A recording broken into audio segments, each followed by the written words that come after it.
Hey guys, guess what? In this episode, I will be doing my standing predictions of the Eastern Conference.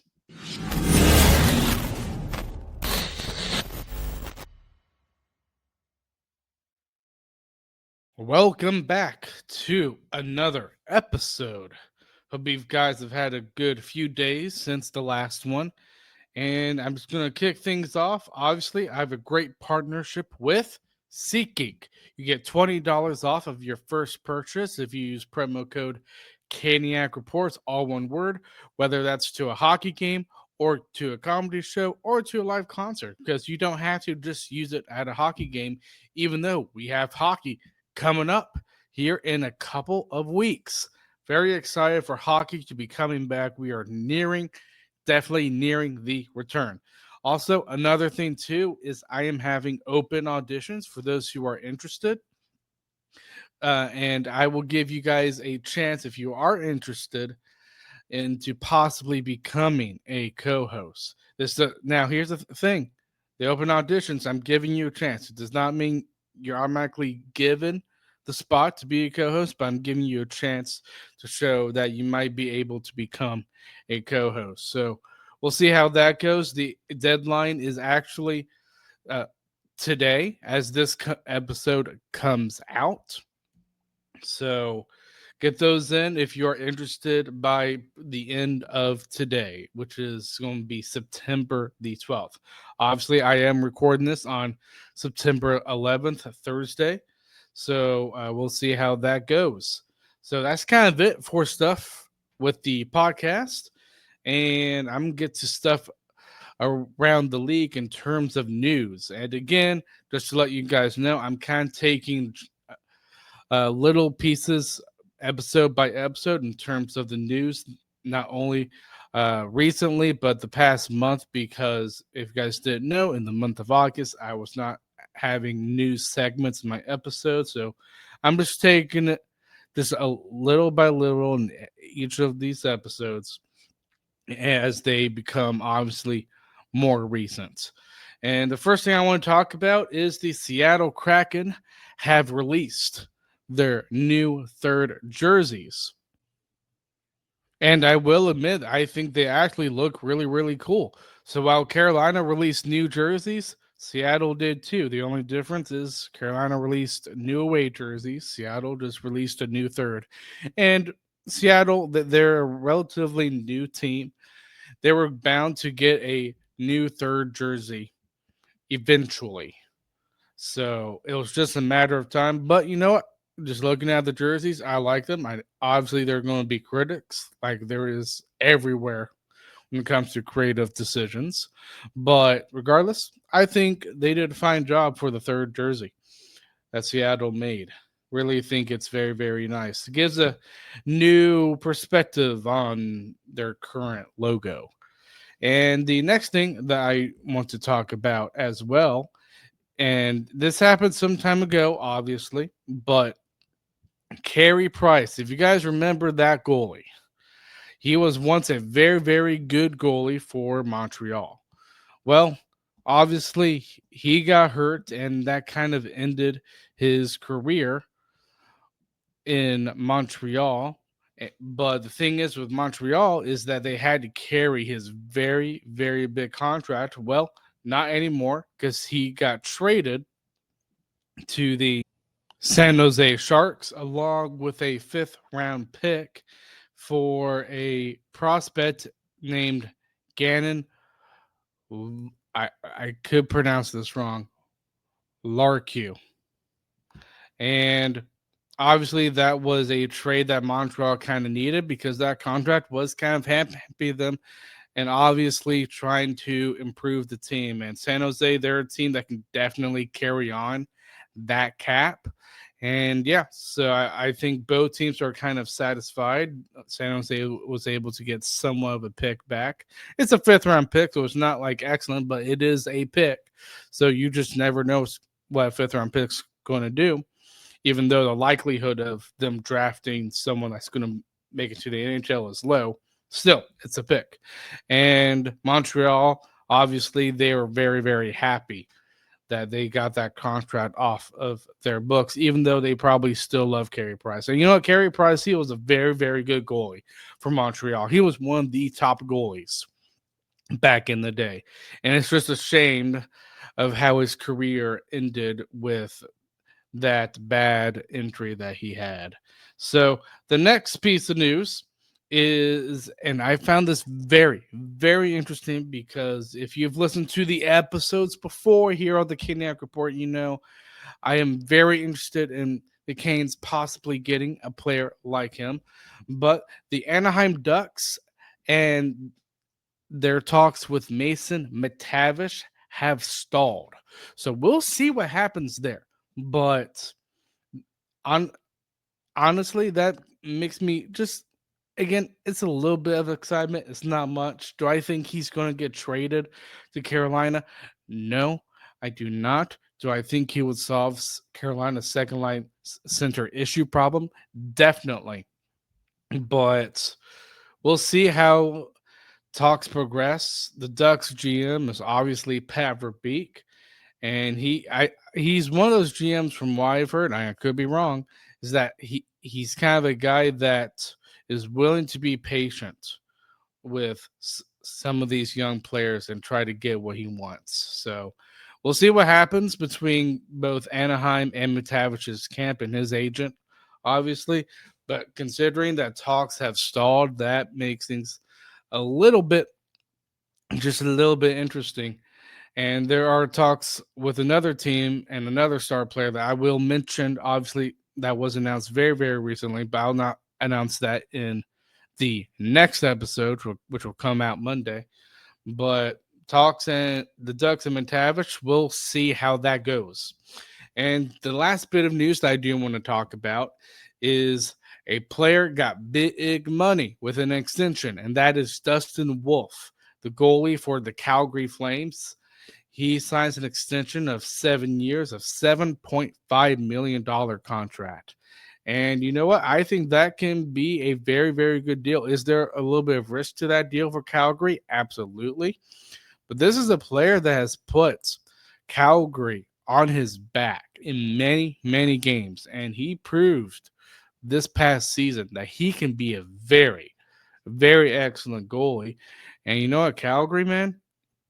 Even though I think there's lots of problems with the team, I think they need to get more star talent. I think they need to have more offensive creativity because this is a good team that's very defensively style oriented.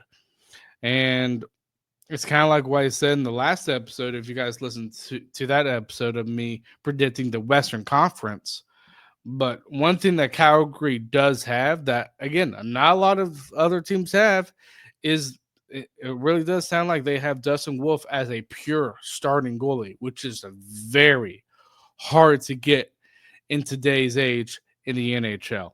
That and second line centers, man, it's very hard to get. But Calgary, they got their pure starter in Dustin Wolf. So I think that's an excellent deal. And Dustin Wolf, he's going to get a very, very nice pay raise of $7.5 million.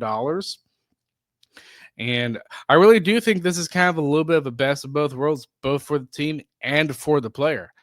There have been other extensions before between teams and goalies where I've been like, that's a little bit high. And I probably would say probably those extensions are probably maybe a little bit with between the Rangers and Shesterkin. I thought that might have been just a little bit high. And at the time, between Florida and Bobrovsky, when they gave him $10 million,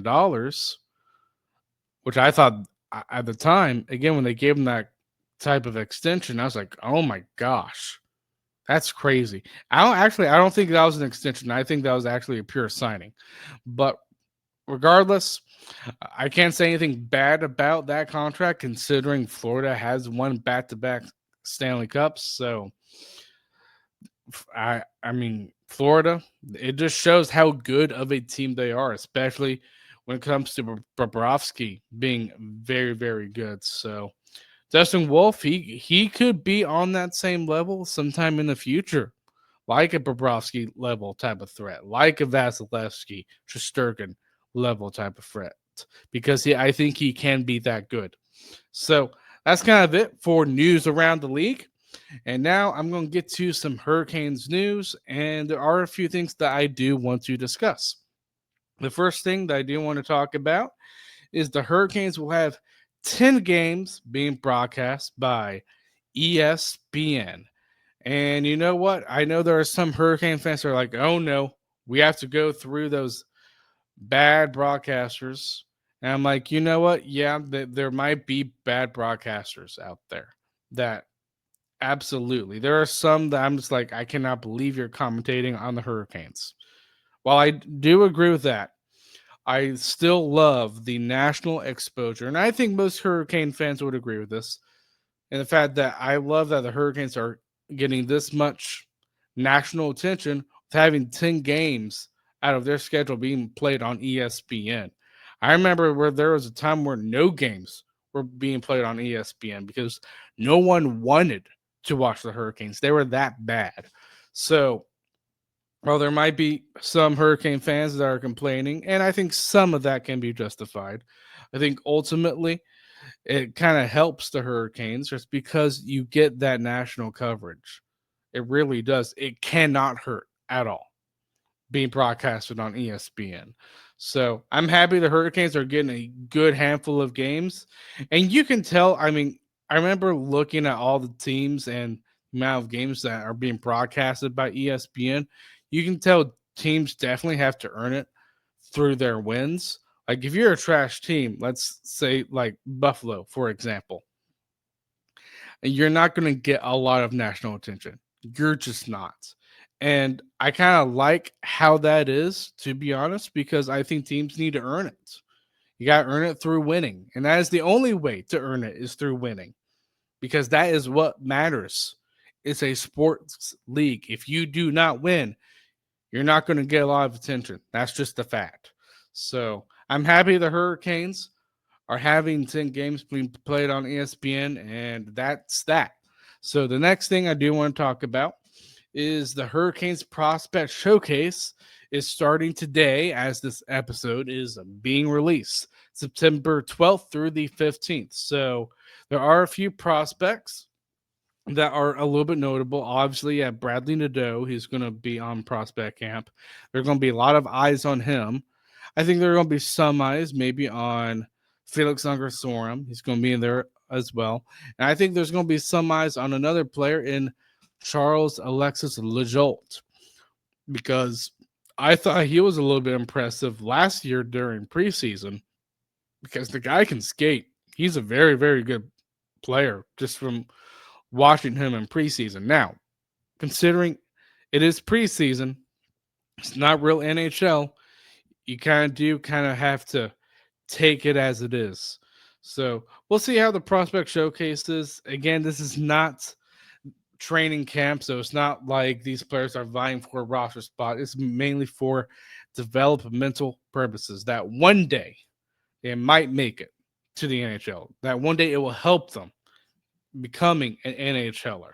Now, the probability of all these players in this showcase of becoming NHLers probably not in their favor, but again, you just never know. It's part of development. That's just how it is when it comes to these prospect showcases. And it's and again, showcase as it's shown in the wording, they're trying to show other people what they can offer. So that's part of it too, as well. Development and just showing what they can provide to the team.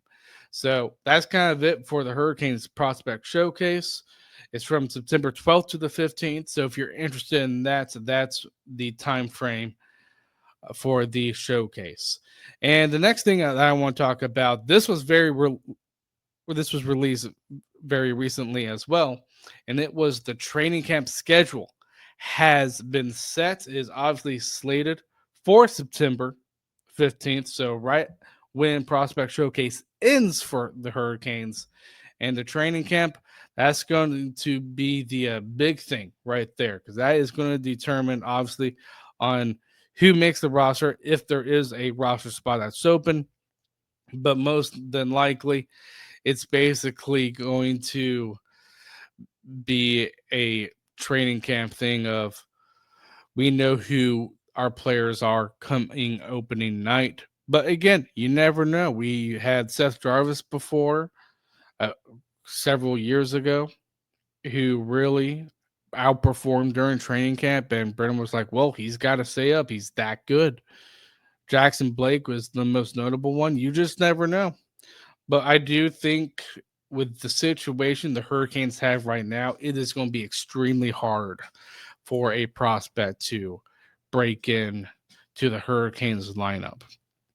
And another thing too that I actually do want to talk about, I actually forgot to put this on my show notes here, but apparently the Hurricanes and Jack Roslovic, apparently that door is not closed, so he might come back. Now, this is how I am feeling when it comes to that relationship.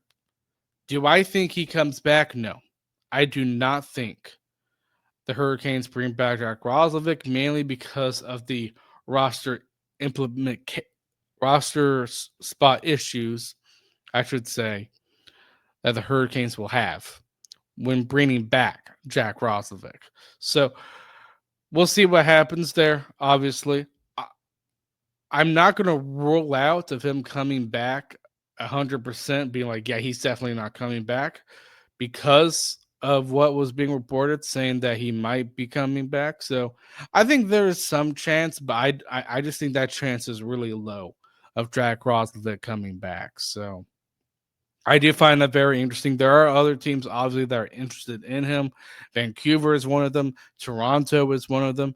But if Jack Roslovic's back, that's going to make things very interesting. And as you guys all know, when it comes to my opinion on KK, I do think if Jack Roslovic comes back, that's like, to me, that's the point where I'm just like, someone's going to have to get traded here. Like, I just don't think a guy like Tom Dundon and maybe part of it Eratolsky, I don't know how they're going to feel of a player like KK who's making over $4 million being a healthy scratch. I just don't know how they're going to feel about that. But regardless, if he is a healthy scratch, I think from Brind'Amour's perspective, I think he's probably correct, because I do think Roslovic, at least offensively, is better than KK. And I actually think if you compare both of their performances in the playoffs this past season, I actually thought Roslovic was a little bit more effective than KK was. So we'll see how that goes. And the last thing that I do want to talk about before we get to a sponsor is that the Hurricanes, they will host a community benefit game. They've done this before in previous preseasons, but the game's going to be on September 24th against Florida, where the tickets are on sale for $10. So if you want to go to a preseason game to where you don't have to break the bank for, that's an excellent game to go to. Only costs $10. And you know what? I love that the Hurricanes are doing these type of community benefit games, because it's nice to obviously help the community that the Hurricanes are in, and that's the Raleigh area. I love seeing that with the Hurricanes. I really, really do. And that's kind of it I want to talk with when it comes to Hurricanes news and news in general. And now I'm going to get to a sponsor, and then I will discuss my predictions for the Eastern Conference. Football is back, and so is your shot at big wins with DraftKings Pick 6, the official daily fantasy partner of the NFL. Your game day instincts can score you real money fast. Here's the play. Just pick more or less on 2 or more player stats, from breakout rookies to elite quarterbacks, and unlock the upside every snap brings. The better your calls, the bigger your payout.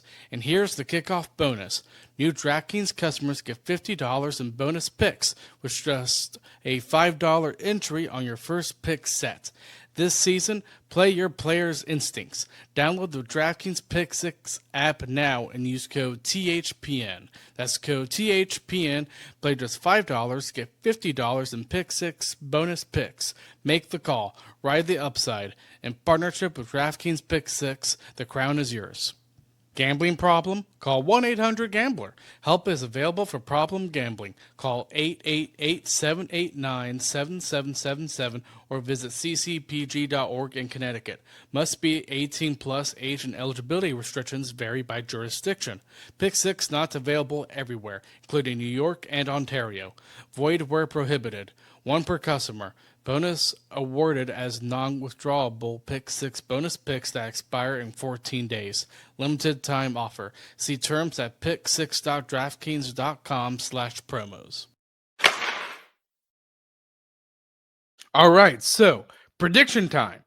And the first thing that I want to go over is the Atlantic Division. And then I'm going to end with the Metro Division, which is obviously the division that the Hurricanes are in. So I'm going from number 8 to number 1, just like I did in the last episode. And to be number 8 that I have, that's going to be the team that I think is going to be the worst. I am going to be putting the Boston Bruins on there. And the reason why is because I think this is a team. I mean, obviously, you still have great players in David Pastrnak, Charlie McAvoy. But this is a team that still has lots of problems. They don't really have a first-line center anymore. Obviously, with the retirement of Patrice Bergeron. And their best center is former Hurricane, obviously, Elias Lindholm. But he's not really a first-line center. He really isn't. He's ideally a second-line player. So Boston doesn't really have a first-line center. And another thing, too, with Boston is, yes, you have Pastrnak, who I think is one of the most gifted goal scorers in the NHL. But you also don't really have, I would say, a lot of depth either in terms of the forward group. And the defense, well, I think defense is probably their strongest position. I guess you can maybe argue goaltending, maybe with Jeremy Swayman. But this is a team that just bottomed out last season. So the expectation is a factor as well. Like when it comes to Boston, I mean, they just were not good last season. So that recency bias kind of comes into being like, yeah, they could totally be another last place team this season. And I do think Boston is a team that sort of needs to go. Well, again, I try to use the word rebuild carefully just because in today's day and age, I don't think teams can afford to go on full-on rebuilds. But Boston most likely probably needs a bit of a retool. They probably need 2 or 3 seasons of being very bad so they can be very, very good again. Now, here's the thing. I am not a Boston fan. I do not like Boston. Boston is probably one of my most hated teams. But regardless, just looking at Boston on paper, I just don't think they're as good as the other teams in front of them. And I can tell you this, same goes for the Central Division, but the Atlantic Division is tough. It was very hard predicting which team would finish where. And the next team that I would have at number 7 is Buffalo. And the reason why I have Buffalo at 7 instead of 8, again, recency bias does kick in. But also, I think with Buffalo, there's a little bit more variables in there than there is at Boston. Boston, if you look at the roster, it's a very veteran presence type of roster. With Buffalo, you still have lots of good young players with the likes of Owen Power, Rasmus Dahlin, Tage Thompson. And even though JJ Peterka left, you also have lots of young players that could be better, like Zach Benson. Alex Tuck is still a very good player. So I just think Buffalo is a little bit more of an exciting team than Boston when you compare the two rosters. And that's why I have Buffalo at number 7. But I can't predict Buffalo to be in the playoffs again. I really, really can't. It has gone so long for, I believe it's been like, what is it, 13 years since Buffalo has made the playoffs. That's just too long. And I feel for Buffalo fans. I'm sure most of us Hurricanes do probably feel a little bit for Buffalo fans just because we were kind of in that same drought with them. It's just the only difference was we were able to get out of that playoff-less droughts that we were in. Obviously, Tom Dundon bought the team and everything changed, but Buffalo, they've been still in it, and it feels like 100 years. It really does, because those years add up, man. They just really do. But yeah, I have Buffalo at number 7. The next team I have, which is at number 6, I have Detroit, and I know there are I would say probably a lot of Detroit fans that are skeptical right now of the Iser plan. A lot of this talk of Detroit Red Wings kind of had to bring up the Iser plan just because Steve Yzerman, when he took over GM for Detroit, I mean, there are a lot of expectations for him because they looked at how he did in Tampa and they're like, we're going to be like them. We're going to be like them. And it hasn't really panned out for Detroit. So, Detroit, do I think that they can be a playoff team? Yes. And again, I think you can look at positions 1 through probably 6. Like these teams could make the playoffs. And I do think Detroit's one of them. But again, the teams in front of them, I just think are better than Detroit. So Detroit, can they make it? Absolutely. I think they have the roster to make the playoffs. I just don't think they do just because of the teams in front of them. I mean, they still have good players. They have Alex DeBrincat, Dylan Larkin, Lucas Raymond. On D, they have their guy in Moritz Seider.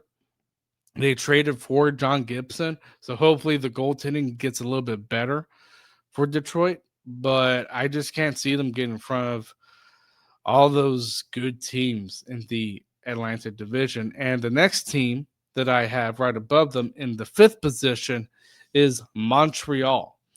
And this is a team that I think can get probably maybe even better this season. They're a very fascinating team. I think they're probably one of the most fascinating teams coming into this season amongst all teams in the NHL because even though they made the playoffs last year, they were not expected to make the playoffs.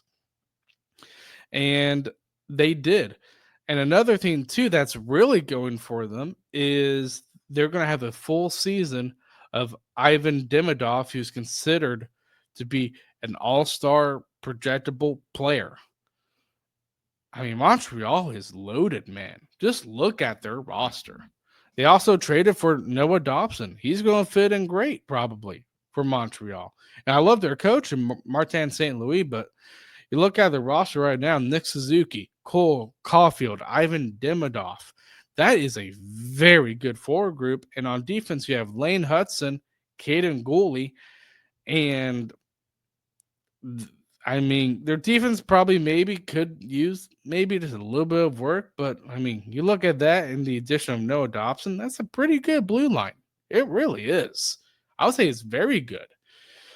And Montreal, I mean, probably biggest question maybe goaltending. I know I just said probably maybe defense, but maybe it's goaltending for Montreal. But regardless, this is a very, very good team. So I think they're going to be back in the playoffs.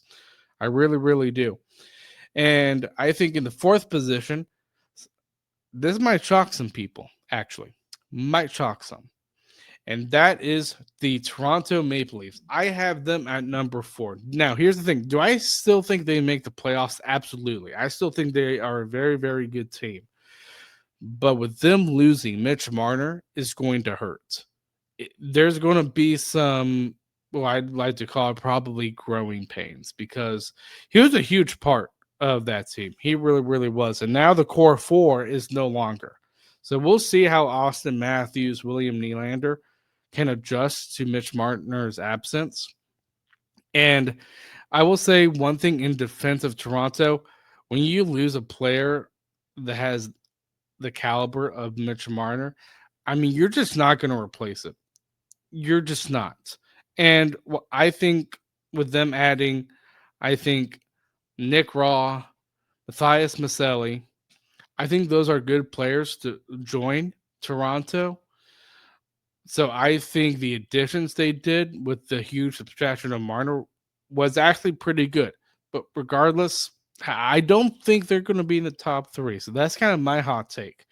And part of the reason why is because I think there's a team right above them that's going to be probably getting maybe a little bit better, because this is another team who uh, we didn't really expect to make the playoffs, and that's Ottawa. I think we could see Ottawa number three. Really, really good. I think they are an excellent team. I think they're a little bit more well rounded. I think there's a little bit more toughness there than Toronto. You have Brady Tkachuk, who is obviously a pest to deal with up there in Ottawa. Drake Batherson, Tim Stutzla. You have Drake Sanderson on the back end, as well as Thomas Chabot. I mean, this is a very, very good team. I would say they're kind of in the same boat as I would say probably with Montreal, a good and young upcoming team. And eventually, I do think both teams are probably going to be in the top three for quite some time. It's just you look at the top two, who I'm about to say here, they ain't going anywhere in the near future, which again just makes the Atlantic Division even more tough. And what I have at number two is the Tampa Bay Lightning. And this is a team that, even though they have gotten older, I could totally see this team coming into playoffs and possibly maybe trying to win the Stanley Cup again, because I think they're capable of it. Do I think they will? No. But I do think they are capable of being a sort of Stanley Cup contender because they're still very, very good. They have one of the top goal scorers in Nikita Kucherov. They still have very good defensemen in Victor Hedman. And this is a team that actually adapted pretty well when Stamkos left. Like, I had my doubts about Tampa heading into last season. And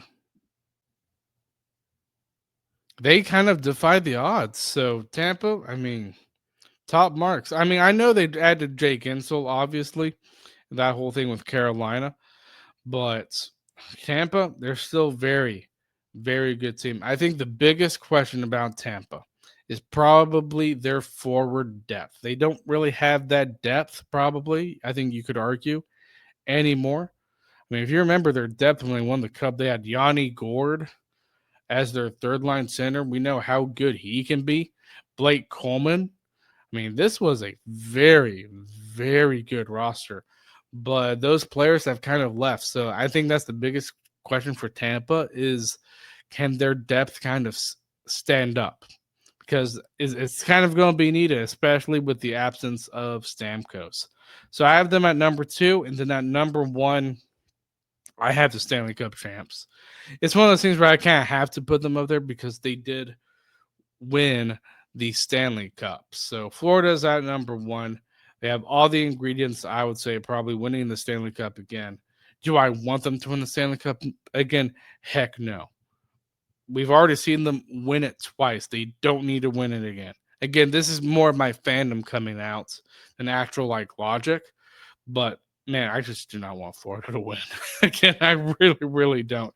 And if it comes down to the Hurricanes in Florida, I mean, again, I think the Hurricanes kind of closed the gap a little bit with Florida, but I still think Florida's the better team. But we'll see how that series does between Florida and Carolina if it gets to that point. So we'll definitely see. But that's it for the Atlantic Division. And now I'm going to go to the Metro, the very last division in the NHL. And I'm not going to talk a lot about these teams and like the whys like I did with the other divisions, because I am going to be having a 2-part episode coming out next week, kind of analyzing these teams in further detail. So at number 8, who I have Philadelphia. And I just think they're one of those teams that obviously kind of are going through that type of retool. Obviously, the best player that they have is Michkov. But this is a team that I just think out of all these teams in this division I mean, I cannot see them with the goaltending that they have be higher. I just can't. Pittsburgh, I have at number 7. And I know there are probably some fans out there, whether you're fans of Pittsburgh or not, that think Pittsburgh's going to be tanking for Gavin McKenna. Well, here's the thing: players don't tank, and the thing with Pittsburgh is that even though there are probably fans of Pittsburgh that want to tank, and that's probably pretty much it, because I think if Pittsburgh won the lottery, I think fans other than Pittsburgh are going to be freaking out. I just don't think this is a team. Obviously, they're not going to be making the playoffs, but this is a team that still has Sidney Crosby. They still have Evgeny Malkin. They still have Chris Letang. This is still a decent team, and I say the word decent because they're going to win their fair share of games, but they're not going to make the playoffs, and I think that's how most fans think of Pittsburgh. So we'll see how they do. The next team that I have, which is at number 6, is the New York Islanders. I know their GM says that this team could make the playoffs. Personally, I just don't see it. I really don't. Now, obviously, you could say maybe he's saying that just to put his faith in the players, which I can understand that from a general manager standpoint. But I just look at this roster. I'm just like, I think there are better teams than the Islanders. In fact, I could look at probably these three teams, the Islanders, Pittsburgh, and Philadelphia, and be like, I could see either of them probably falling to last place. I very, very well could. I would say more so the Islanders than Pittsburgh, just because Pittsburgh still has Sidney Crosby. And I cannot bet against Sid the Kid. I really can't. But the Islanders in Philadelphia, they don't have that Sidney Crosby type of players. So out of those three teams, I really could see a good possibility of them finishing last in this division, which I think kind of just shows that this division is a little bit mediocre once you get outside the Hurricanes, Devils, and maybe the Rangers. So the next team I have, this might be a bit of a hot take. I have Washington, or sorry, my bad. I have Columbus finishing at number 5. And this is a team that I think could make the playoffs. I really think they could because they have so many good young players. They're kind of like Montreal. I would say they're more in the same boat with Montreal than they probably are in maybe a little bit with Ottawa. But Columbus, they're just one of those teams where they're they can be very, very good if those young players reach their potential. They have lots of good young players in Adam Fantilli. Zach Werenski has proven he can be one of the best defensemen in the NHL. And obviously, you have Kent Johnson, Sean Monahan. I think this is a good team. The biggest thing with Columbus, if you look at last season, is that they're just so bad on the road. And there's a lot of questions with their goaltending with Elvis Lincolns. And the next team that I have at number 4, I kind of jumped ahead myself a few minutes ago. I'm sure you guys heard, is Washington. And this might be a bit of a hot take, but I think what Washington had last season was more of an anomaly than the actual team being its true identity. I could be wrong. I very well could be.